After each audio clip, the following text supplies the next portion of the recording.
பண்ணிங்கன்னா வந்து நல்லாயிருக்கும். ஸோ இதை நம்ம டாப் டு பாட்டம் வந்து இப்படி நம்ம தேய்ச்சிட்டே வந்து வந்துடுறோம்.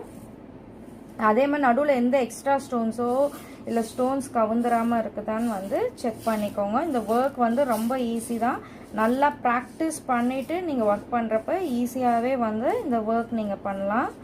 ஸோ இங்கே பார்த்தீங்கன்னா நான் ஆல்மோஸ்ட் எல்லாமே வந்து ஃபில் பண்ணிட்டேன். ஸோ இங்கே பார்த்தீங்கன்னா 1-2 ஸ்டோன்ஸ் தான் வந்து திரும்பி இருக்கு. அங்கே வந்து திருப்பி நம்ம அது மேலேயே வந்து இந்த மாதிரி கொஞ்சம் கொஞ்சம் ஸ்டோன்ஸ் வந்து போட்டு மறுபடியும் நல்லா ஸ்பாஞ்சில் வந்து தேய்ச்சி கொடுத்துக்கலாம்.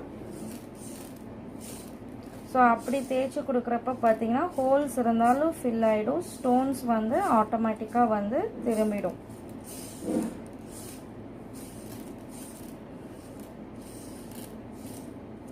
இல்லை அப்படி கொஞ்சம் ஸ்டோன்ஸ் தான் வந்து நமக்கு சரியாக வந்து உட்காரல, ஸ்ட்ரைட்டாக இல்லை, திரும்பி இருக்குன்னா நம்ம வந்து இந்த